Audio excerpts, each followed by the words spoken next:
Class 7 अध्याय 6 history नगर व्यापारी और शिल्पजन। एक मध्ययुगीन नगर की यात्रा पर आया कोई यात्री उस नगर के बारे में कैसी आकांक्षाएं रखता होगा, यह इस बात पर निर्भर करता है कि वह नगर किस प्रकार का था। क्या वह एक मंदिर नगर था या एक प्रशासनिक केंद्र, एक वाणिज्यिक शहर, एक पतन नगर अथवा किसी अन्य प्रकार का शहर या वस्तुतः कई नगर तो ऐसे एक साथ अनेक प्रकार के थे। वे प्रशासनिक नगर तथा मंदिर नगर होने के साथ साथ वाणिज्यिक कार्यकलापों और शिल्प उत्पादन के केंद्र भी थे। मानचित्र एक मध्य और दक्षिण भारत में व्यापार और शिल्पकारी उत्पादन के कुछ प्रमुख केंद्र: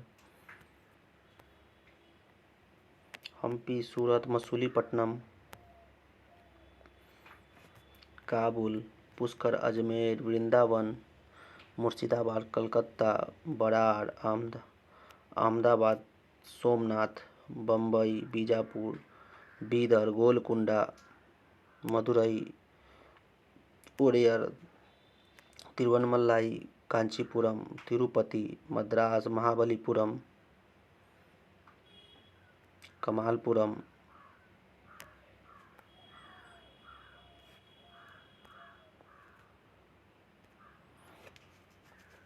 प्रशासनिक केंद्र। अध्याय 2 में आपने चोल वंश के बारे में पढ़ा। आइए हम अपनी कल्पना से घोड़े पर सवार होकर चोल राजाओं की राजधानी तंजावुर जैसा कि वह 1000 वर्ष पहले थी की यात्रा पर चल दें। वर्ष में 12 महीने बहने वाली कावेरी नदी इस सुंदर नगर के पास बहती है। राजा चोल द्वारा निर्मित राजराजेश्वर मंदिर की घंटियां बजती हुई सुनाई देती है। लोग नगर के वास्तुकार कुंजर मल्लन राज पेरुथचन की वास्तुकला की प्रशंसा करते हुए नहीं थकते। हमें वास्तुकार का नाम इसलिए पता है क्योंकि उसने गर्व से अपना नाम मंदिर की दीवार पर उत्कीर्ण किया। मंदिर के भीतर एक विशाल शिवलिंग स्थापित है। इस मंदिर के अलावा नगर में अनेक राजमहल है, जिसमें कई मंडप बने हुए हैं। राजा लोग इस मंडप में अपना दरबार लगाते थे। यहीं से वे अपने बारे में अधीनस्थ के लिए आदेश जारी करते थे। नगर में सैन्य शिविर भी बने हैं। नगर उन बाजारों की हलचल से भरा हुआ है जहां अनाज, मसाले, कपड़े और आभूषण की बिक्री हो रही है। नगर के लिए जल आपूर्ति कुओं और तालाबों से होती है। तंजावुर और उसके निकटवर्ती नगर उरैयूर के शालीय बुनकर मंदिरों के उत्सव के लिए झंडियां बनाने का कपड़ा, राजा और अभिजात वर्ग के लिए बढ़िया सूती वस्त्र और जनसाधारण के लिए मोटे सूती वस्त्र तैयार कर रहे हैं। यहाँ से कुछ दूरी पर स्वामी मलाई में स्थापित अथवा मूर्तिकार उत्तम कांस्य मूर्ति लंबे सुंदर घंटा धातु के दीप बना रहे हैं। आपके मत में लोग तंजावुर को एक महान नगर क्यों मानते हैं? मंदिर नगर और तीर्थ केंद्र। तंजावुर एक मंदिर नगर का भी उदाहरण है। मंदिर नगर नगरीकरण का एक अत्यंत महत्वपूर्ण प्रतिरूप प्रस्तुत करते हैं। नगरीकरण नगरों के विकास की प्रक्रिया है। मंदिर अक्सर समाज और अर्थव्यवस्था दोनों के लिए ही अत्यंत महत्वपूर्ण होते थे। शासक विभिन्न देवी देवताओं के प्रति अपना भक्ति भाव दर्शाने के लिए मंदिर बनवाते थे। वे मंदिरों को भूमि एवं धन अनुदान में देते थे, जिसकी आय से धार्मिक अनुष्ठान विविध विधान से संपन्न किए जाते थे। तीर्थयात्रियों तथा पुरोहित पंडितों को भोजन कराया जाता था और पर्वोत्सव मनाए जाते थे। मंदिर के दर्शनार्थी भी दान दक्षिणा दिया करते थे। कांसा घंटा और लुप्त मोम तकनीक। कांसा एक मिश्र धातु होती है जो तांबे और रांगे यानी टीन के मेल से बनती है। घंटा धातु में रांगे का अनुपात किसी भी अन्य किस्म के कांसे से अधिक होता है। यह घंटे ऐसी ध्वनि उत्पन्न करती है। चोलकालीन कांस्य मूर्तियां लुप्त मोम तकनीकी से बनाई जाती थी। इस प्रविधि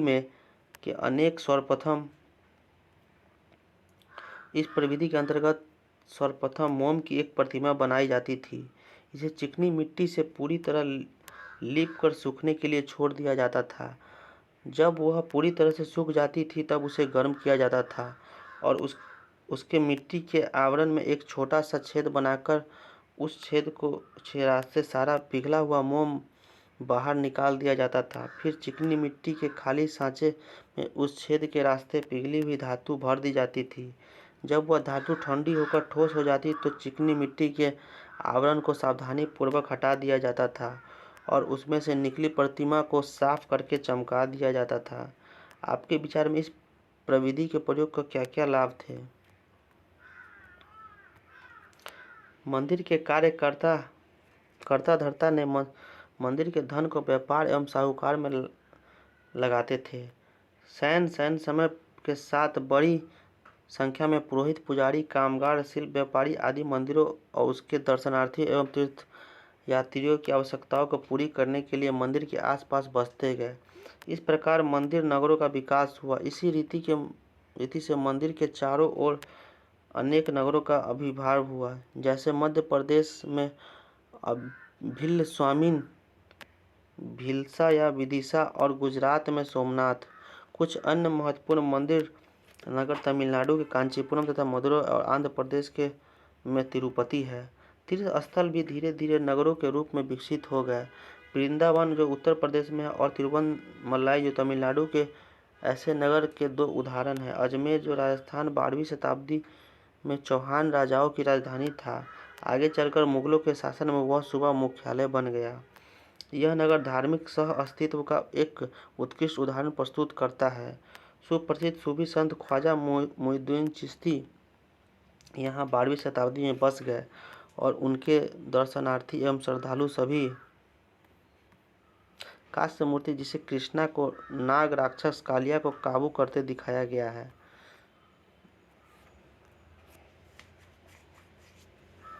पंथों के मतों में हुआ करते थे। अजमेर के पास ही पुष्कर सरोवर है, जहाँ प्राचीन काल से ही तीर्थयात्री आते रहे हैं।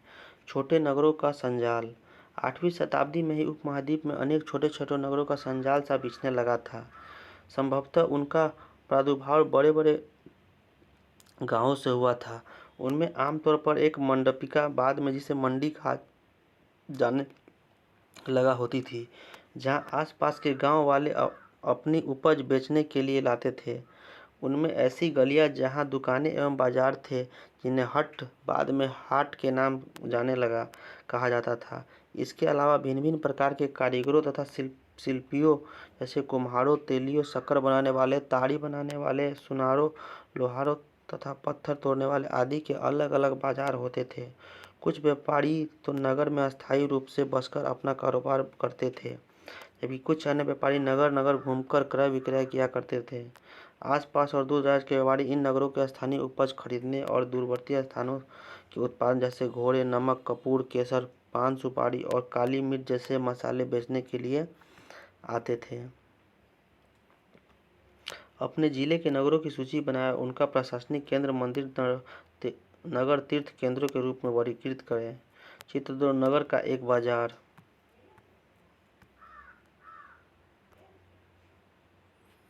आमतौर पर कोई सामंत यानी परवर्ती काल का जमींदार इन नगरों में या इनके आसपास की किलेबंदी कर महल बना लेता था। ऐसे सीमांत व्यापारी शिल्पकारी तथा अनेक व्यापार की वस्तुओं पर कर लगाते थे और कभी कभी इन करों को संग्रह का अधिकार उन स्थानीय मंदिरों को प्रदान कर देते थे, जिनका निर्माण स्वयं उनके द्वारा ध्यानढ़ व्यापारी द्वारा कराया गया होता था। ऐसे अधिकारियों का उल्लेख अभिलेखों में किया गया है, जो आज भी पाए जाते हैं। बाजारों पर कर। यह राजस्थान से प्राप्त एक 10वीं शताब्दी के अभिलेख का सारांश है, जिसमें वे शुल्क दिए गए हैं जो मंदिर प्राधिकारियों द्वारा वस्तुओं के रूप में लगाए जाते थे। शक्कर और गुड़, रंग, धागा, रुई, नारियल, नमक, सुपारी, मक्खन, तिल के तेल और कपड़ों पर कर लगाए जाते थे। इसके अलावा व्यापारियों पर धातु की चीजें बेचने, आश्वकों, तेल, पशु चारे और अनाज के बोरों पर भी कर लगाए जाते थे। इसमें से कुछ कर तो वस्तु रूप में और कुछ नकद के रूप में वसूले जाते थे। आज बाजार पर लगने वाले करों के बोझ करों के बारे में कुछ और जानकारी प्राप्त करें और कौन इकट्ठा करता है, वे किस प्रकार वसूल किए जाते हैं और उनका प्रयोग किस काम के लिए होता है। लकड़ी पर नक्काशी करता हुआ एक कारीगर। बड़े और छोटे व्यापारी। व्यापारी कई प्रकार के हुआ करते थे, उसमें बंजारे लोग, देखिए अध्याय 7 भी शामिल थे। कई व्यापारी विशेष रूप से घोड़ों के व्यापारी अपने संघ बनाते थे, जिसका एक मुखिया होता था और वह मुखिया उनकी ओर से घोड़े खरीदने के इच्छुक योद्धाओं से बातचीत करता था।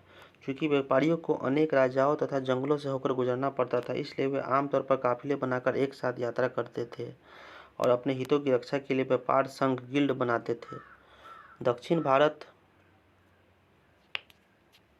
में 8वीं शताब्दी और प्रवर्तित काल में अनेक ऐसे संघ थे। उनमें सबसे प्रसिद्ध मणिग्रामन और नाना देशी थे। ये व्यापारी संघ प्रायद्वीप के भीतर और दक्षिण पूर्व एशिया तथा चीन के साथ भी दूर दूर तक व्यापार करते थे। इसके अलावा चटियार और मारवाड़ी ओसवाल जैसे समुदाय भी थे, जो आगे चलकर देश के प्रधान व्यापारी के रूप में समूह बन गए। गुजराती व्यापारियों में हिंदू बनिया और मुस्लिम बोहरा दोनों समुदाय शामिल थे। वे दूर दूर तक लाल सागर के बंदरगाहों व फारस की खाड़ी, पूर्वी अफ्रीका, दक्षिण पूर्व एशिया तथा चीन से व्यापार करते थे। वे इन पत्तनों के कपड़े और मसाले बेचते थे और बदले में अफ्रीका से सोना और हाथी दांत एवं दक्षिण पूर्व एशिया और चीन से मसाले, टीन, मिट्टी के नीले बर्तन और चांदी लाते थे। पश्चिमी घाट के नगरों में अरबी, फारसी, चीनी, यहूदी और सीरियाई ईसाई बस गए थे। लाल सागर के बंदरगाहों में बेचे जाने वाले भारतीय मसालों और कपड़े इतालवी व्यापारियों द्वारा खरीदे जाते थे और वहां से वे उनके यूरोपीय बाजारों में पहुंचाते थे। उनसे व्यापार में बहुत लाभ होता था। उष्णकटिबंधीय जलवायु में उगाए जाने वाले मसाले, काली मिर्च, दालचीनी, जायफल, सौंठ यूरोपीय व्यंजनों में महत्वपूर्ण अंग बन गए थे और भारतीय सूती कपड़ा बहुत लुभावना होता था। ये चीज़ें ही यूरोपीय व्यापारों को भारत तक खींच लाई। समय के साथ साथ व्यापार और नगरों का रूप किस प्रकार बदला, इसके बारे में हम शीघ्र आगे पढ़ेंगे। काबुल अपने पहाड़ी और विषम भूदृश्य के साथ 16वीं शताब्दी से राजनीतिक और वाणिज्यिक दृष्टि से महत्वपूर्ण बन गया। काबुल और कांधार सुप्रसिद्ध रेशम से जुड़े हुए थे। साथ ही घोड़ों का व्यापार भी मुख्य रूप से इसी मार्ग से होता था। 17वीं शताब्दी में हीरो के एक सौदागर जो बैप्टिस्टे टैवर्नियर ने अनुमान लगाया कि काबुल में घोड़ों का व्यापार प्रतिवर्ष 30,000 रुपये का होता था, जो उन दिनों एक बड़ी भारी रकम समझी जाती थी। काबुल से मेवे, खजूर, गलीचे, रेशमी कपड़े और ताजे फल ऊँटों पर लादकर लाया जाया करते थे और उपमहाद्वीप तथा अन्य भागों में बेचे जाते थे। इसके अलावा गुलाम भी बिक्री के लिए लाए जाते थे। जैसा कि आप समझ सकते हैं कि इस काल के दौरान लोगों तथा माल का आना जाना लगा रहता था। आपके विचार में इस आवाजाही का नगरों तथा गांवों पर जनजीवन पर क्या प्रभाव पड़ा होगा? नगरों में रहने वाले कारीगरों की सूची बनाएं। नगरों में शिल्प। बीदर के शिल्पकार तांबे चांदी में जरई के काम के लिए इतने अधिक प्रसिद्ध थे कि इस शिल्प का नाम ही बीदरी पड़ गया। पांचाल अर्थात विश्वकर्मा समुदाय, जिसमें सुनार, कसेरे, लोहार, राजमिस्त्री और बढ़ई शामिल थे, मंदिरों के निर्माण के लिए आवश्यक थे।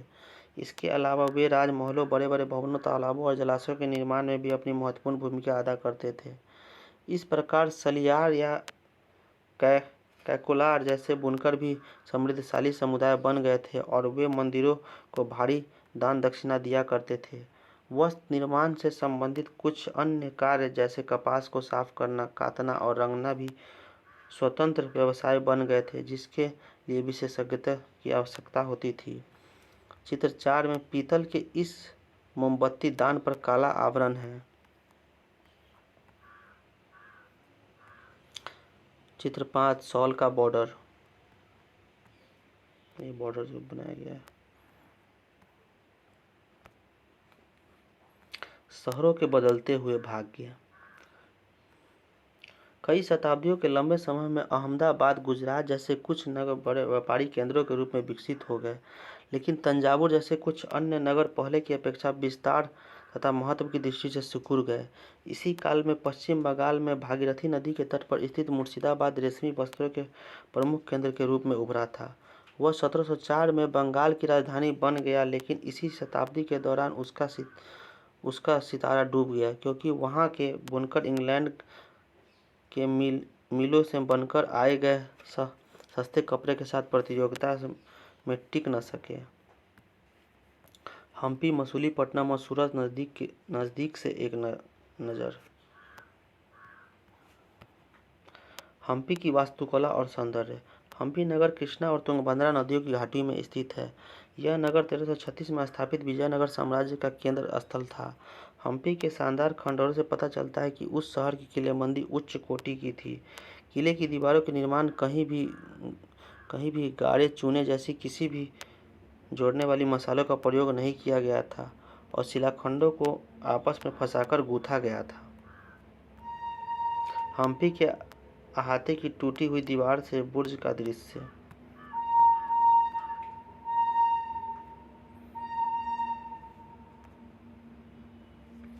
एक किलाबंद नगर। एक पुर्तगाली यात्री डोमिंगो पेज ने 16वीं शताब्दी में हम्पी नगर का वर्णन इस प्रकार किया है। गोवा से आने वाले लोग जिस प्रवेश द्वार से गुजरते हैं, उस द्वार के भीतर राजा ने एक अत्यंत सुदृढ़ प्राचीरबद्ध नगर बसा रखा है, जो दीवारों और बुर्जों से सुरक्षित है। ये दीवारें अन्य नगरों की दीवारों जैसी नहीं हैं, बल्कि बहुत मजबूत राजगिरी का एक ऐसा नमूना है जो अन्य भागों में बहुत कम देखने को मिलेगा। उसके भीतर उसी रीति के बनाए गए भवनों की अत्यंत सुंदर कतारें, जिसकी छतें सपाट चपटी है। आपके विचार में यह नगर किलेबंदी क्यों थी? अपने शासनकाल में विजयनगर शासकों ने जलाशय एवं नहरों के निर्माण में काफ़ी रुचि ली। मालदेवी नदी ने ऊपर 1.7 किलोमीटर लंबे मिट्टी के बांध वाले अनंतराज सागर जलाशय का निर्माण हुआ। कृष्णदेव राय ने दो पहाड़ियों के बीच एक विशाल प्रस्तर बांध का निर्माण विजयनगर के निकट एक विशाल झील के निर्माण के लिए किया, जहां से जल को जल सेतु और नहरों द्वारा बगीचों और खेतों तक सिंचाई के लिए पहुंचाया जाता था। चित्र हम्पी के विट्ठल मंदिर का पत्थर का बना रथ। हम्पी की वास्तुकला विशिष्ट प्रकार की थी। वहाँ के शाही भवनों में भव्य मेहराब और गुंबद थे। वहाँ स्तंभों वाले विशाल कक्ष थे, जिसमें मूर्तियों को रखने के लिए आले बने हुए थे। वहाँ सुनियोजित बाग बगीचे भी थे, जिसमें कमल और तोड़ों की आकृतियाँ वाले मूर्तियों के नमूने थे। 15वीं-16वीं शताब्दियों के अपने समृद्ध काल में हम्पी कई वाणिज्यिक और सांस्कृतिक गतिविधियों से गुंजयमान रहता था। उन दिनों हम्पी के बाजारों में मुस्लिम सौदागरों, चट्टियों और पुर्तगालियों जैसे यूरोपीय व्यापारियों के एजेंटों का जमघट लगा रहता था।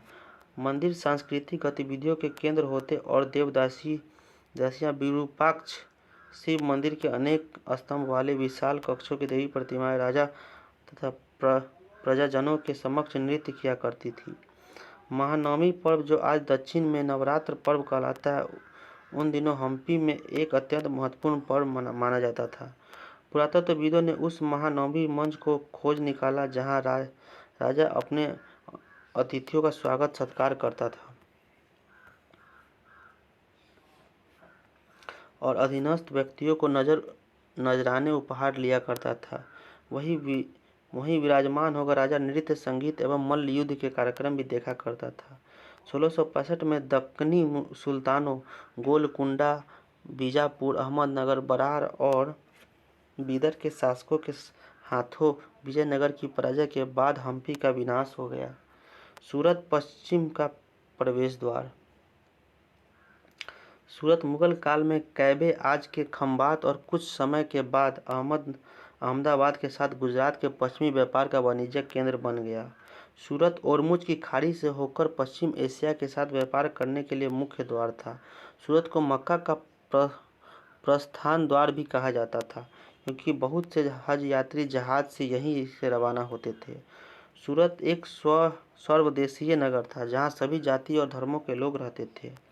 17वीं शताब्दी में वहाँ पुर्तगाली, डचों और अंग्रेजों के कारखानों एवं माल गोदाम थे। अंग्रेजी इतिहासकार ओविंगटन ने 1689 में सूरत बंदरगाह का वर्णन करते हुए लिखा कि किसी भी एक वक्त पर भिन्न भिन्न देशों के औसतन 100 जहाज इस बंदरगाह पर लंगर डाले खड़े देखे जा सकते थे। सूरत में ऐसी अनेक दुकानें थीं जो सूती कपड़ा थोक और फुटकर कीमतों पर बेची जाती थी। सूरत के वस्त्र अपने सुनहरे गोटे किनारियों जड़ी के लिए प्रसिद्ध थे और उनके लिए पश्चिम एशिया, अफ्रीका और यूरोप के बाजार उपलब्ध थे। राज्य ने विश्व के सभी भागों से नगर में आने वाले लोगों की आवश्यकताओं को पूरा करने के लिए अनेक विश्राम गृह बना रखे थे।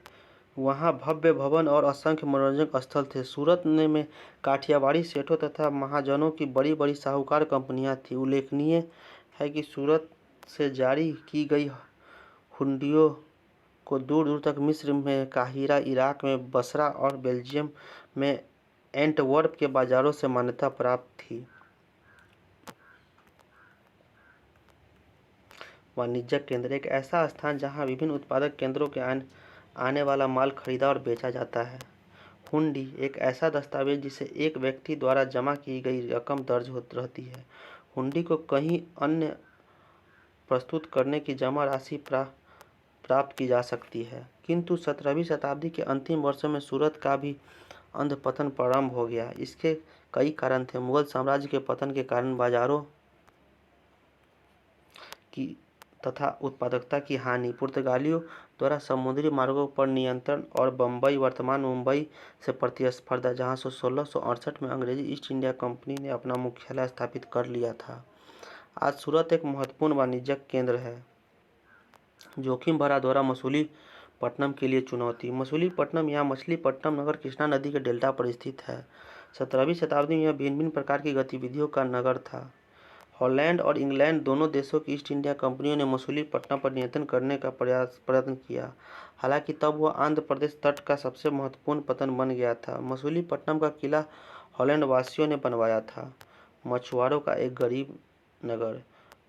अंग्रेजी ईस्ट इंडिया कंपनी ने एक गुमास्ते विलियम मेथवर्ल्ड ने 1620 में इस शब्दों से मछलीपट्टनम का वर्णन किया। यह गोलकोंडा का मुख्य पतन है, जहां परम पूज्य ईस्ट इंडिया कंपनी अपना एजेंट रखती है। यह एक छोटा नगर है पर घना बसा हुआ है, बिना किसी चारदीवारी के और खराब तरीके से बना हुआ है। न ही अच्छी जगह स्थित है और सभी जल स्रोत खारे पानी के हैं।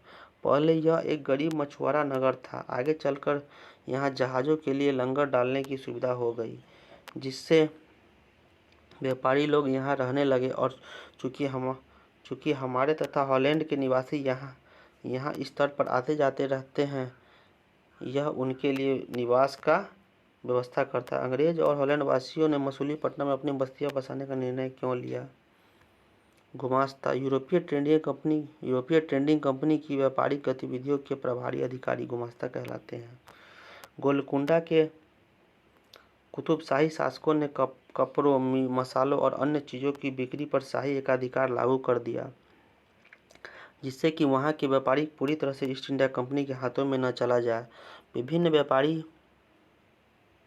समूह गोलकुंडा के कुलीन वर्गों, फारसी सौदागर, तेलुगु कोमटी, चटियार और यूरोपीय व्यापारियों ने नगर को घनी आबादी वाला और समृद्धशाली बना दिया। जब मुगलों ने गोलकुंडा तक अपनी शक्ति बढ़ा ली तो उनके प्रतिनिधि सूबेदार मीर जुमला ने, जो कि स्वयं एक सौदागर था, हॉलैंड वासियों और अंग्रेजों को आपस में भिड़ाना शुरू कर दिया। 1686 से 87 में मुगल बादशाह औरंगजेब ने गोलकुंडा को मुगल साम्राज्य में मिला लिया। अब यूरोपीय कंपनियों के सामने अन्य विकल्प ढूंढने की समस्या खड़ी हुई।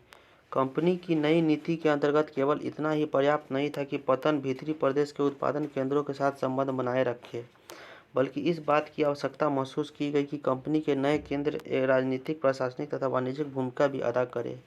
जब कंपनी के व्यापार बम्बई वर्तमान मुंबई, कलकत्ता वर्तमान कोलकाता और मद्रास वर्तमान जो चेन्नई है चले गए, तब मछलीपट्टनम अपने व्यापार और समृद्धि दोनों ही खो बैठे और 18वीं शताब्दी के दौरान उनका अधपतन हो गया और आज वह एक छोटे से जीर्ण शीर्ण नगर से अधिक कुछ नहीं है। नए नगर और व्यापारी। 16वीं और 17वीं शताब्दी में यूरोप के देश व्यापारिक उद्देश्यों से मसालों और कपड़ों की तलाश में लगे हुए थे, जो यूरोप और पश्चिमी एशिया दोनों जगह लोकप्रिय हो गए थे। अंग्रेजों, हॉलैंड वासियों और फ्रांसीसियों ने पूर्व में अपनी वाणिज्यिक गतिविधियों का विस्तार करने के लिए अपनी ईस्ट इंडिया कंपनी बनाई। प्रारंभ में तो मुल्ला अबुल गफूर और विरजी वोरा जैसे कुछ बड़े व्यापारियों ने, जिसके पास बहुत बड़ी संख्या जहाज था, उसका मुकाबला किया, किंतु यूरोपीय कंपनियों ने समुद्री व्यापार पर अपना नियंत्रण स्थापित करने के लिए अपनी नौशक्ति का प्रयोग किया और भारतीय व्यापारियों को अपने एजेंट के रूप में कार्य करने के लिए मजबूर कर दिया। अंततः अंग्रेज उपमहाद्वीप में सर्वाधिक सफल वाणिज्यिक एवं राजनीतिक शक्ति के रूप में उभरकर स्थापित हो गए। वस्त्रों जैसी वस्तुओं की मांग में तेजी आने लगी से अधिकतर लोगों ने कताई, बुनाई, धुलाई, रंगाई आदि धंधा अपना लिया। इससे इन शिल्पों का बहुत विस्तार हुआ। भारतीय वस्त्रों के रूप, रंग और डिजाइन आधिकारिक